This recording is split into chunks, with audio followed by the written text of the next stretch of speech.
My forearms were shredded. The concrete felt cold. It was unforgiving. I was applying the final dense sealant to the outer barrier. This wasn't a gardening project. It wasn't cosmetic landscaping. It was a $15,000 act of absolute necessity. The HOA called it a visual abomination. They delivered the first citation on a brightly colored, laminated card. The sheer arrogance was stunning. They thought this was a trivial dispute over curb appeal. They assumed this was a debate over aesthetic taste.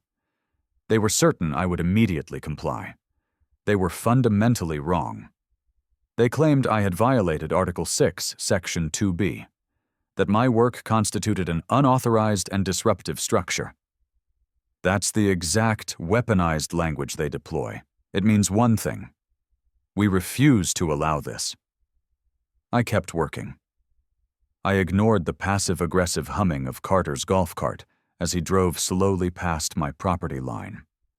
I ignored the pointed, critical stares from the complacent neighbors. I focused entirely on the seal. It had to bond perfectly. It had to hold. My family's security and the life of my property depended on this hardening concrete. I broke the silence. I addressed the audience directly. They thought this was a simple landscaping dispute. My name is Daniel. I am a retired U.S. Army Corps of Engineers veteran. I spent 15 years moving massive volumes of water, diverting catastrophic floods, and constructing temporary life-saving fortifications in zones where failure guaranteed immediate casualty. I possess absolute knowledge of water behavior. I possess absolute knowledge of human behavior when they refuse to acknowledge a clear danger. The location is East Briar Creek Subdivision.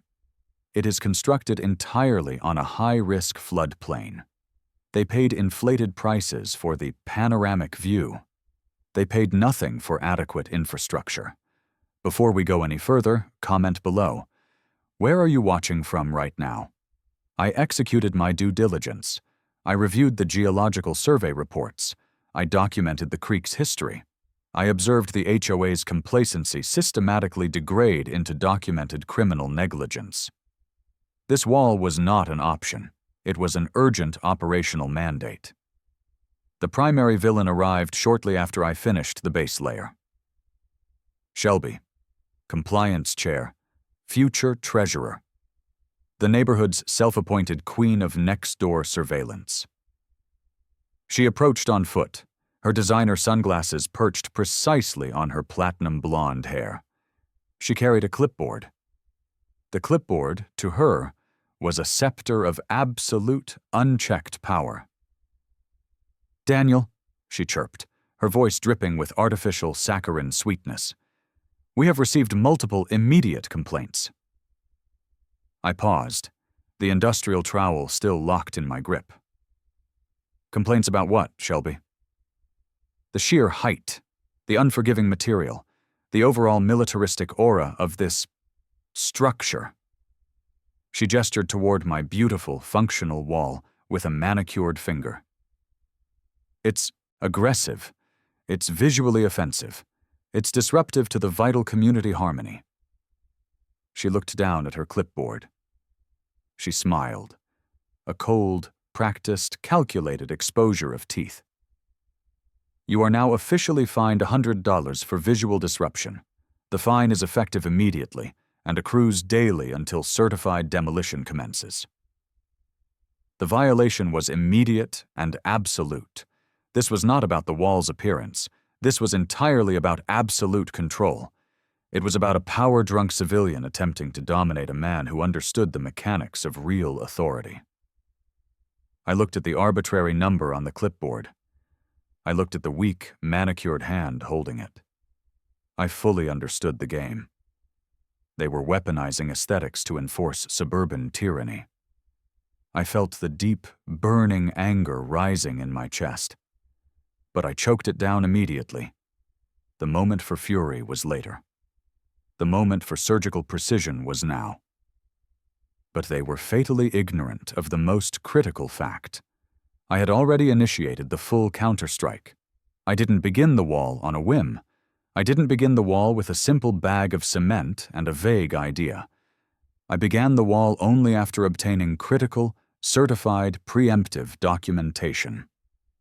3 months before I poured the first block of concrete, I submitted a formal, certified letter to the City of East Briar's Department of Public Works.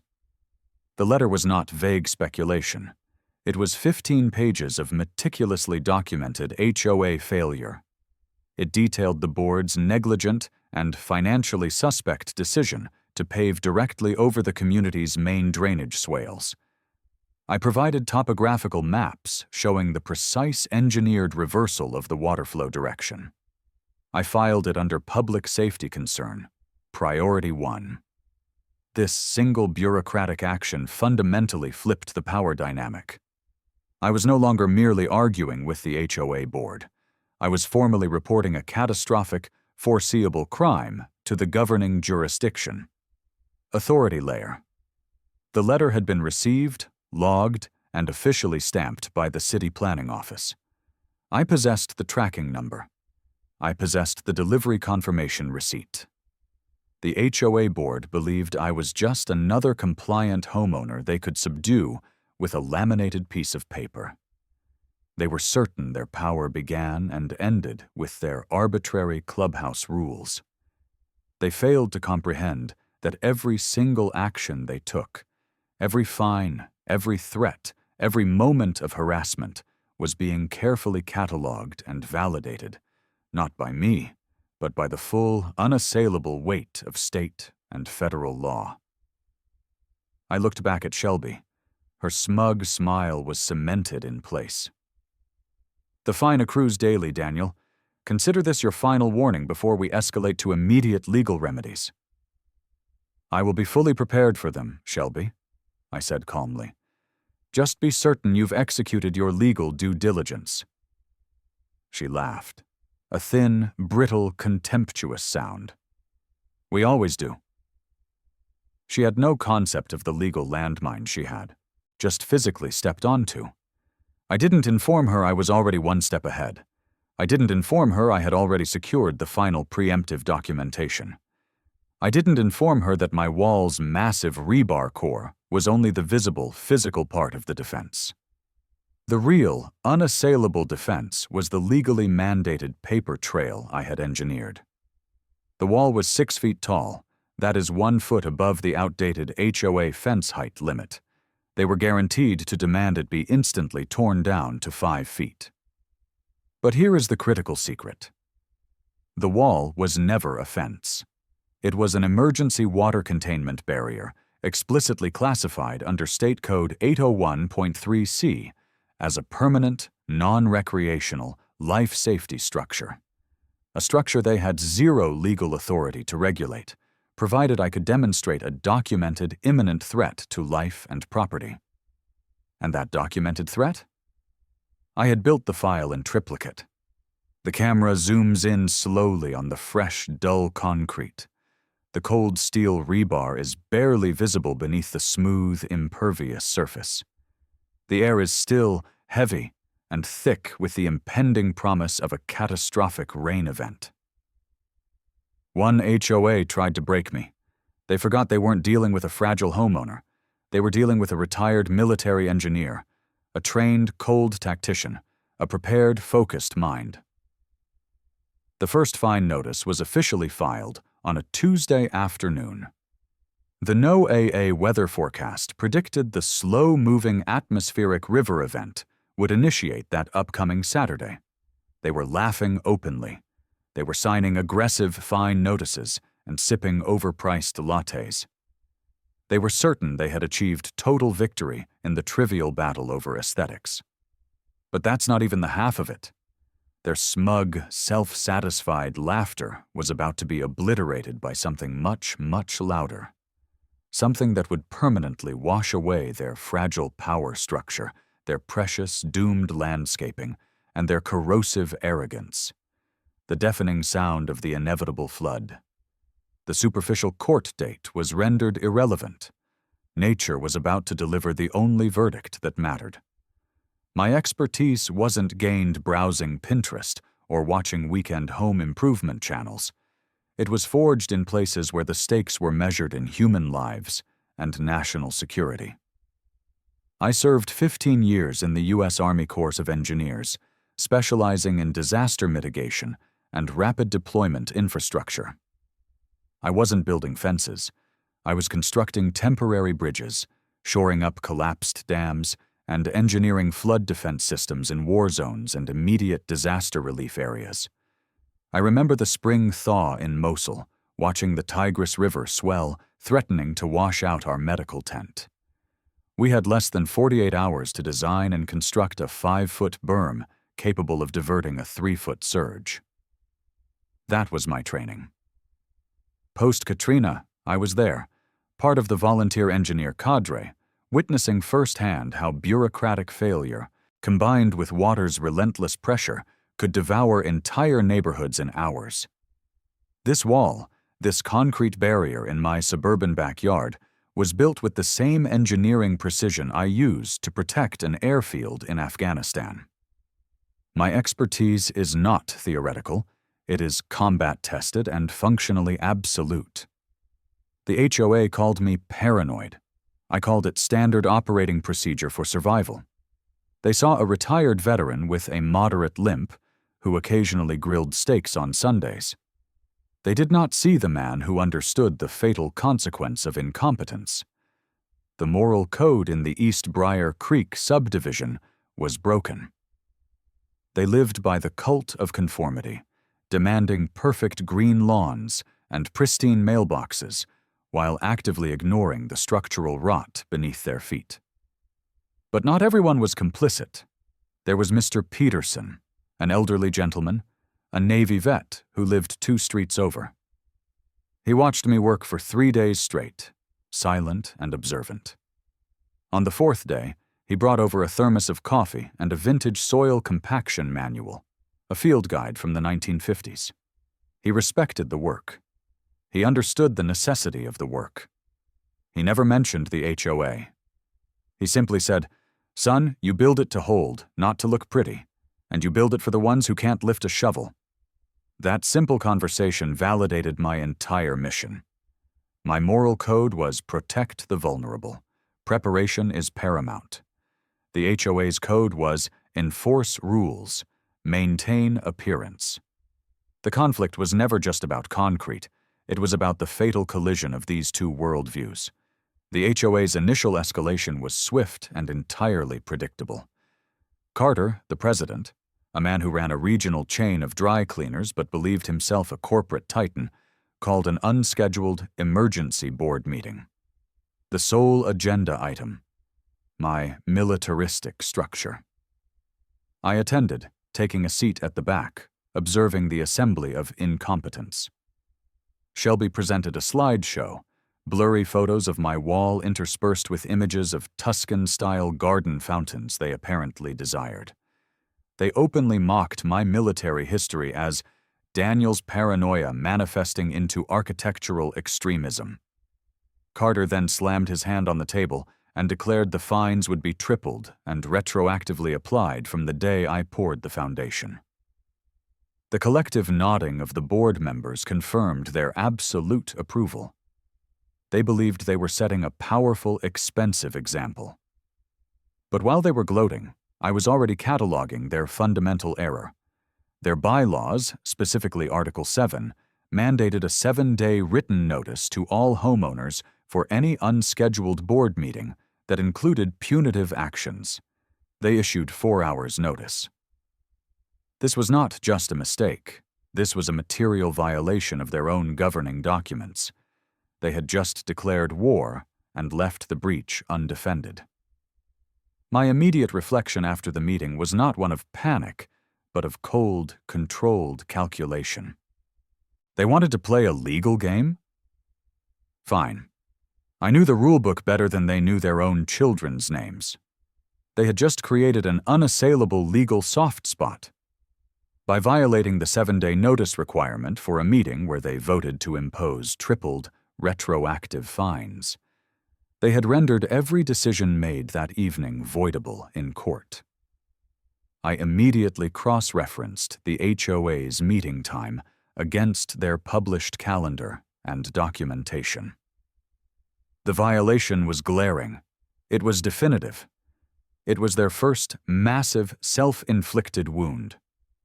They thought they were setting a trap. They were actually handing me the key to their collapse.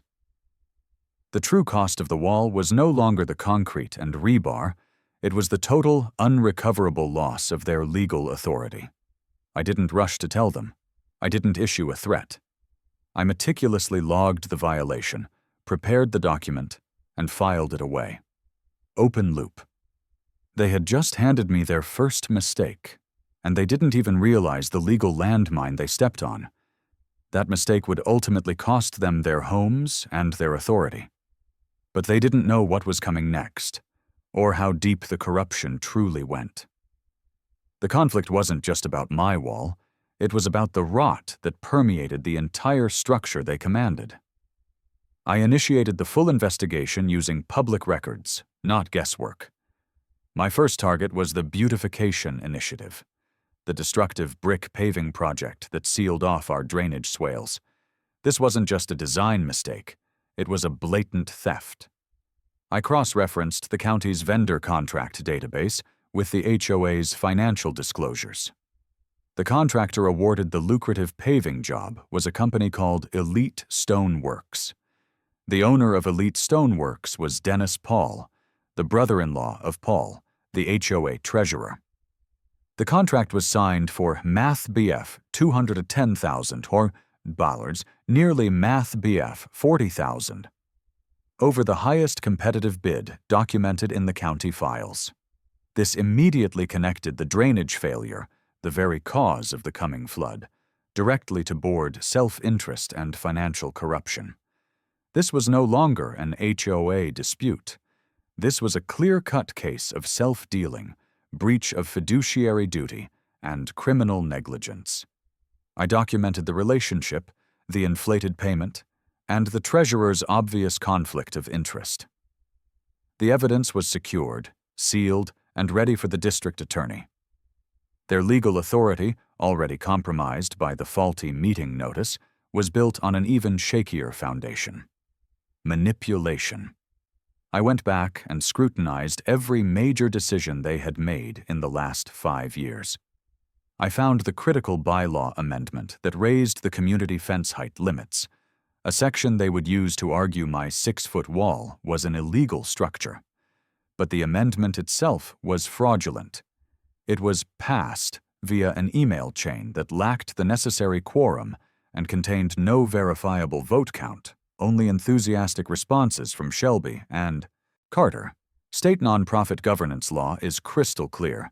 Any amendment requires a formal meeting, published minutes, and an official count of homeowner votes present. Their key legislative weapon was a sham. The HOA's entire compliance power, the very engine of their tyranny, was built on a lie of convenience and procedural fraud. I understood then. I wasn't fighting the rules. I was fighting paperwork that concealed crime. The thought didn't make me angry.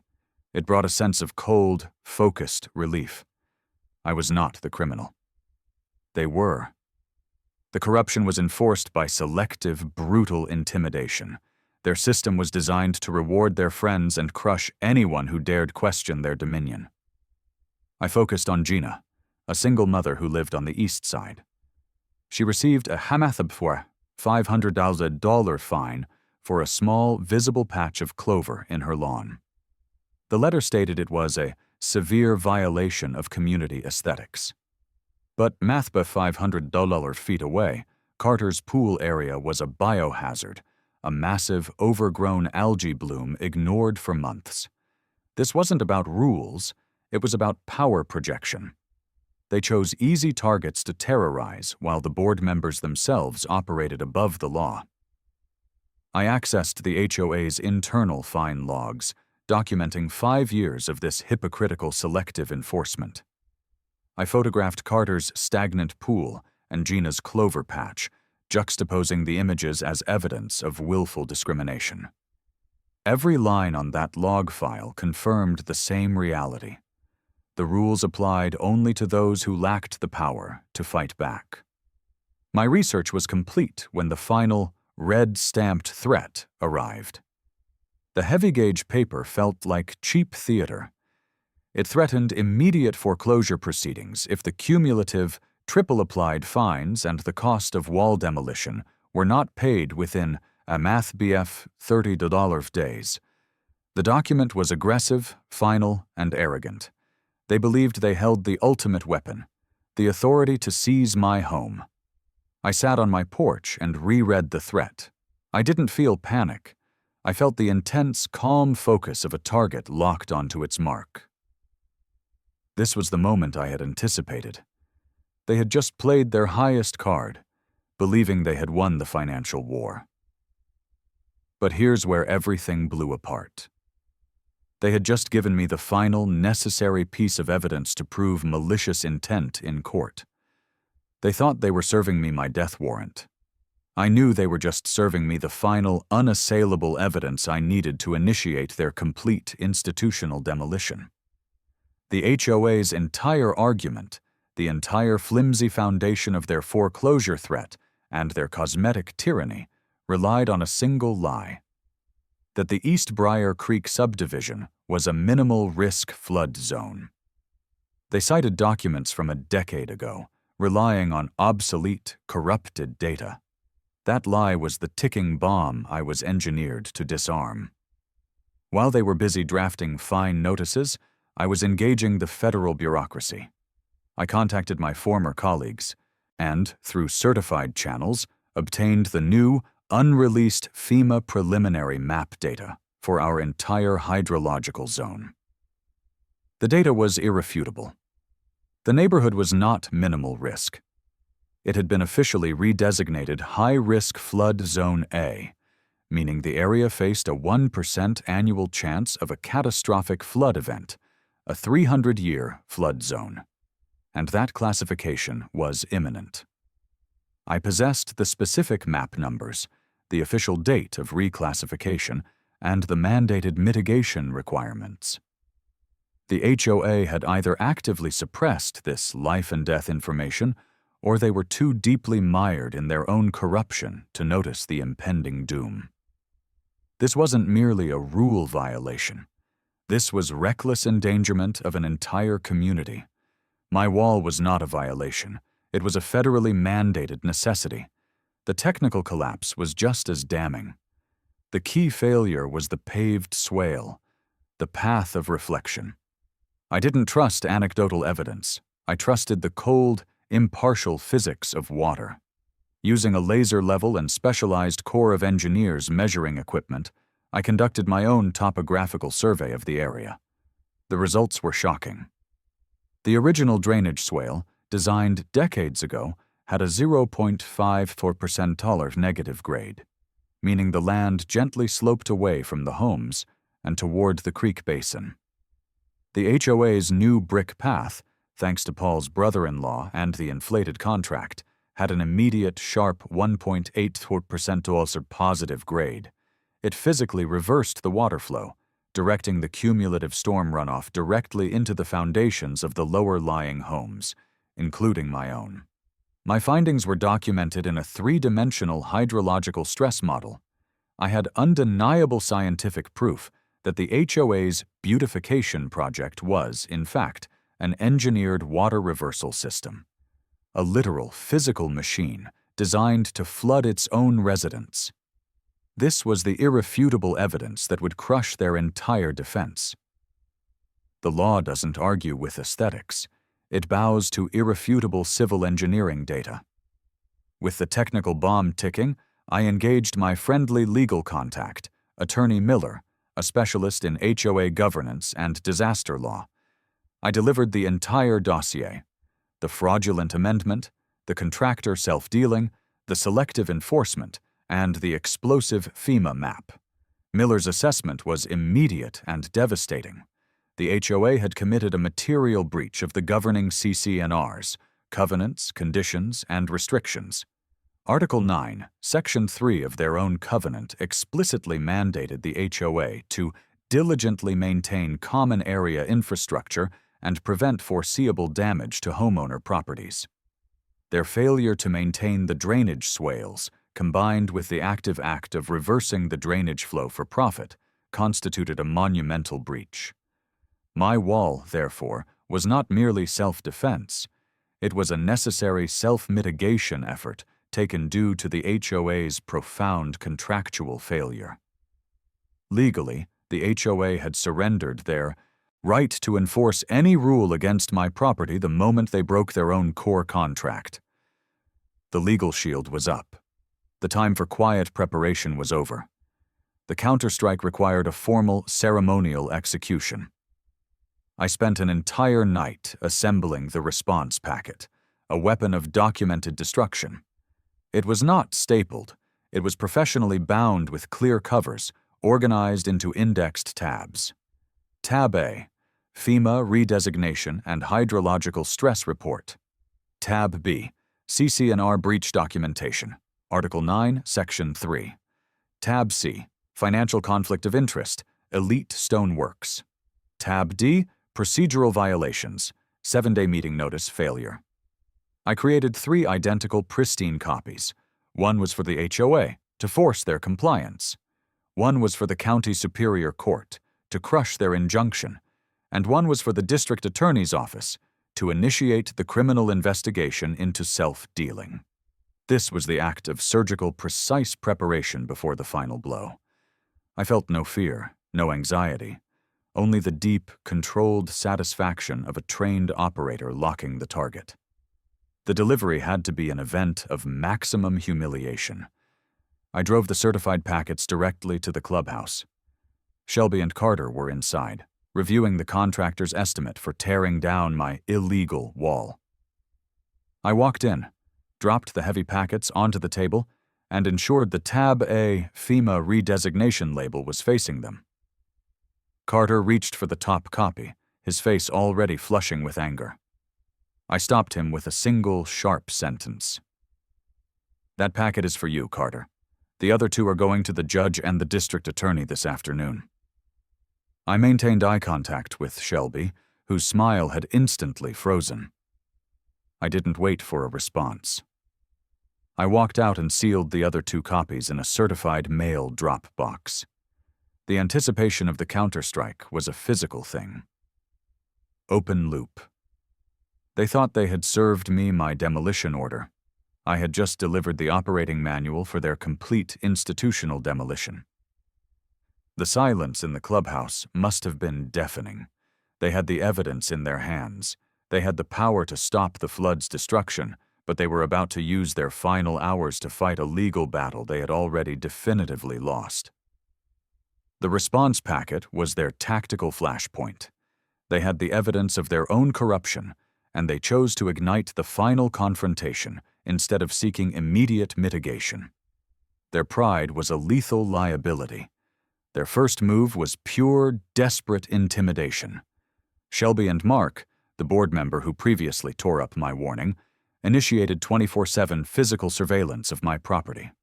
They parked Shelby's black SUV down the street, shifting between day and night shifts. They thought they were gathering evidence of my non-compliance. They were merely providing me with documented proof of harassment. They began filing a blizzard of petty complaints, noise violations for mixing, concrete at 9 a.m., alleged improper storage of gravel, and even a complaint about the hostile reflection from the damp concrete surface. I didn't engage them verbally. I simply recorded their license plates, logged their surveillance hours, and documented every single false complaint. My authority tone remained unbreakable. Steel and logic. I used their own actions to file an official harassment restraining order request with the local magistrate, citing the pattern of intimidation and linking it directly to the threatened foreclosure. Their attempt to psychologically break me only provided the official jurisdiction necessary to legally neutralize their presence. Their legal response to my dossier was the ultimate act of institutional blindness. Carter sent a formal letter from their retained counsel, a man who clearly billed by the hour and read none of the evidence. The letter ignored every single piece of my technical discovery: the FEMA map, the hydrological data, the documented fraud. They dismissed the response packet as a paranoid homeowner's baseless fantasies. They doubled down aggressively on the aesthetics fine, claiming my wall was a degradation of community appeal. The letter, however, contained a fatal legal error. It repeatedly referenced the outdated minimal risk flood zone designation. This confirmed my suspicion. The HOA had not only ignored the new FEMA map I provided, they had actively instructed their lawyer to use the obsolete, dangerous data in an official court document. This was professional negligence by proxy. I had provided the truth. They chose to file a lie. Emotional beat. The triumph was surgical. The villains were not only corrupt, they were stupid enough to document their stupidity. I knew that single line, the reference to the defunct flood designation, would break their defense entirely when placed before an objective judge. The conflict spilled over the property lines and ignited the entire community. I understood that legal precision wasn't enough. I needed the social leverage to ensure the board had no political recovery. I discreetly leaked a sanitized version of my evidence: the contractor conflict of interest, the specific evidence of selective fines against Gina and others, to a handful of neutral, respected neighbors. The information spread like wildfire across the private community messaging boards. The core truth, that the board members profited from a project that reversed the water flow and endangered everyone, was the tipping point. Neighbors, who had previously been too compliant or too scared to speak, began demanding immediate access to the full HOA financial records. Public outrage boiled over. Carter and Shelby were relentlessly challenged in public threads.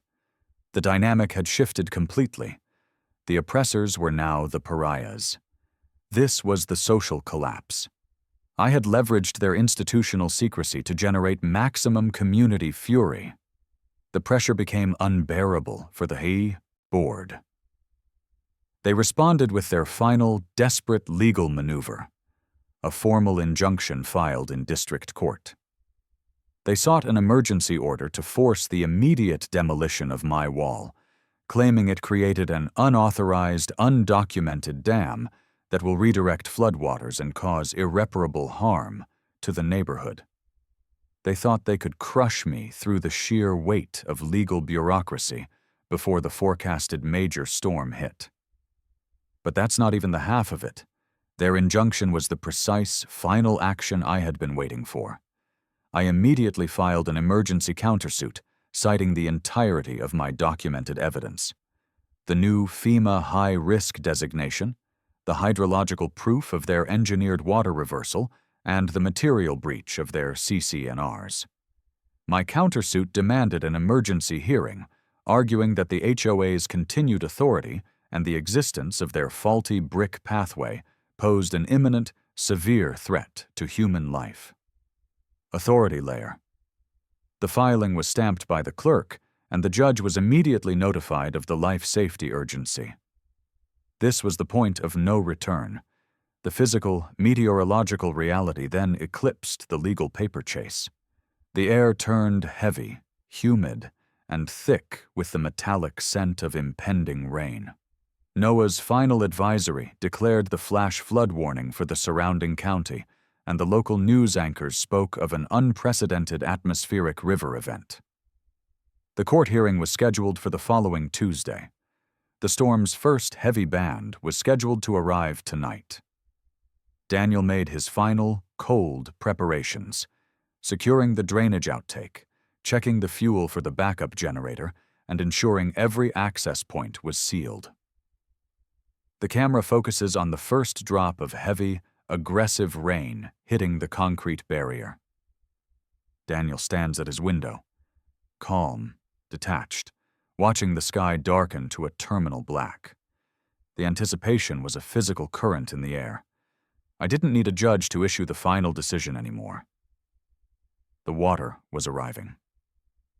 Open loop. The court hearing was scheduled for Tuesday. The storm was arriving tonight. I knew the judge wouldn't decide this case. The water was about to deliver the only final, irreversible verdict. The natural judgment arrived with shocking, undeniable violence. The flash flood warning became a reality that night, and the water quickly overwhelmed the pathetic path of reflection. It wasn't a gentle rising, it was a surge. The volume of flow, exacerbated by the HOA's engineered reversal, caused the decorative brickwork to buckle instantly. The path became a vicious, churning river, funneling water exactly where my hydrological maps predicted, toward the lower-lying homes. My wall, built on federally mandated precision, held firm. It was a 6-foot-tall declaration of competence against the HOA's deadly negligence. The first homes took water immediately. Mark's front lawn, where he'd torn up my warning letter, was unrecognizable. The water was already lapping at his windows. The cost of their aesthetic vanity was being calculated in feet of contaminated water. This wasn't just a flood. This was the physical manifestation of their institutional failure. The system collapse was orchestrated on 2 simultaneous fronts: nature and bureaucracy. While the water raged outside, I initiated the final phase of the counterstrike. I contacted my direct liaison at the County Risk Management Department. I didn't send a long email. I sent a live streaming video feed showing the water surging over the collapsed brick path and confirmed the location using my geocoded data. I stated clearly, "This is the predictable outcome of the Code 45.b infrastructure failure detailed in my August 14th certified letter. The HOA actively reversed drainage for profit. The community is now endangered." The response was immediate and overwhelming. The county did not hesitate. They instantly issued a stop work emergency mitigation order against the HOA, citing the clear and present danger and the documented Code 45.b violation. The order specifically identified my wall as the only viable safety mechanism and designated my property as the official, unmovable safe zone. The wall had transformed from an unauthorized structure into a federally acknowledged, life-saving asset. The humiliation was compounded when Carter finally broke. He called my phone repeatedly, his voice thick with panic and desperation. He couldn't pronounce the name of the nearest functioning drainage culvert, the very infrastructure he was supposedly managing. He screamed for help, for sandbags, for answers. I let the calls go unanswered for critical minutes. I needed him to understand the cost of his ignorance. When I finally answered, his voice was a broken whisper. "Daniel, please. The water is everywhere. I can't stop it." I confirmed his reality with cold logic. "You engineered this failure, Carter. You must live with the consequences." I instructed him only to prioritize human safety and to stay off the collapsed pavement. I refused to offer a helping hand until he offered a full surrender of his authority. He was no longer the arrogant dry-cleaning magnate. He was a terrified, incompetent civilian stripped bare by the disaster he created. The HOA's core power, the seat of their tyranny, was about to be physically and irreversibly destroyed. The HOA Clubhouse, where Carter gave his polished speeches and Shelby signed her punitive fines, took catastrophic water damage. The basement, where all the financial and legal records were stored, became a toxic, churning swamp. Shelby, Mark, and Paul were last seen outside, futilely trying to sandbag the main entrance with cheap, inadequate bags. The scene was cinematic in its poetic justice. Emotional beat. The triumph was absolute and cleansing. The structure they used to systematically oppress their neighbors was being destroyed by the very documented incompetence they represented. I simply watched from the secure side of my barrier, silent and satisfied. The legal system, the machine they attempted to weaponize against me, then delivered the coup de grace. The judge, alerted to the county emergency order and the irrefutable FEMA map data, convened an emergency telephonic hearing despite the closure of the courthouse. The hearing lasted less than 12 minutes. The judge, citing the clear and present life safety violation and the HOA's documented breach of their own CCNRs, immediately dismissed their demolition injunction. But the judge didn't stop there. Citing the immediate financial risk and the gross negligence, the court issued a temporary restraining order freezing the HOA's assets and suspending the board members' official authority.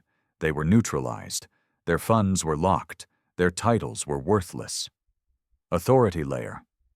The judge's ruling, temporary restraining order documentation, effective immediately.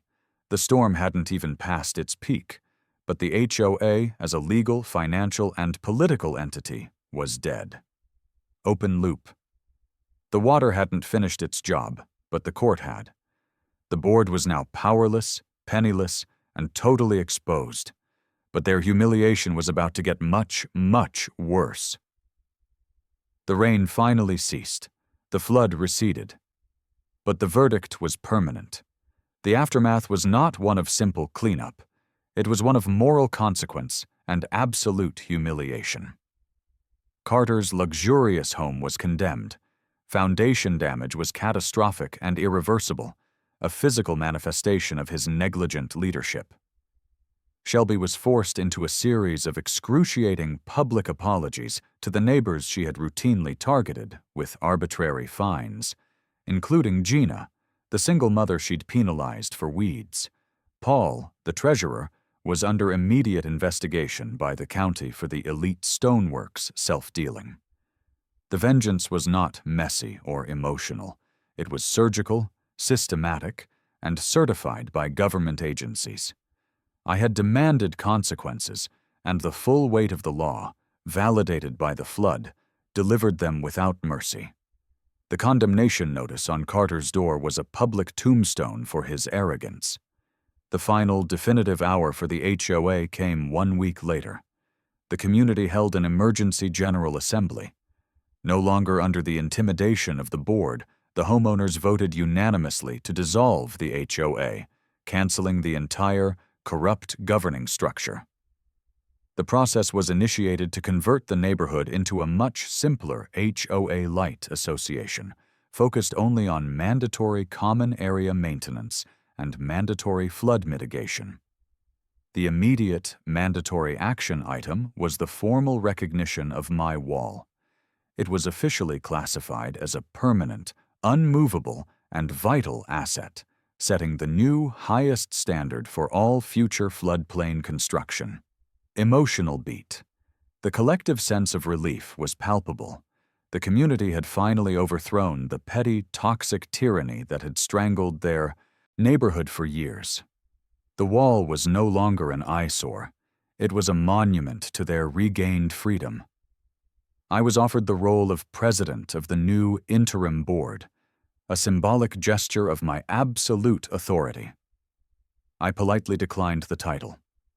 I had no interest in administrative power. My role was that of the consultant, the educator, and the final authority on safety. I chose to remain outside the political structure, maintaining my unbreakable objectivity. I began holding voluntary weekly workshops on my now dry front lawn. I taught them how to read FEMA maps, how to perform basic grade slope checks, and how to identify contractor fraud. I created a permanent safeguard against future complacency. The goal wasn't to punish the victims. It was to equip them. Open loop. I didn't want their title. I just needed to ensure that no one here would ever have to fight that same necessary battle alone again. My service was over, but the lesson had to endure. The wall now stands weathered, bearing the deep scars of the flood's fury, occasionally covered in moss, but unyieldingly strong. It has become a permanent, accepted monument to the catastrophic price of ignorance. I often walk its length, reflecting on the cold, hard moral. Preparation is the only true defense against both the tyranny of man and the fury of nature. The final payoff came not from the financial victory, but from a quiet, internal satisfaction. My military training, designed to save lives on foreign, hostile ground, had ultimately saved my own community from its own self-inflicted disaster. The wall proved that steel and logic will always defeat petty vanity.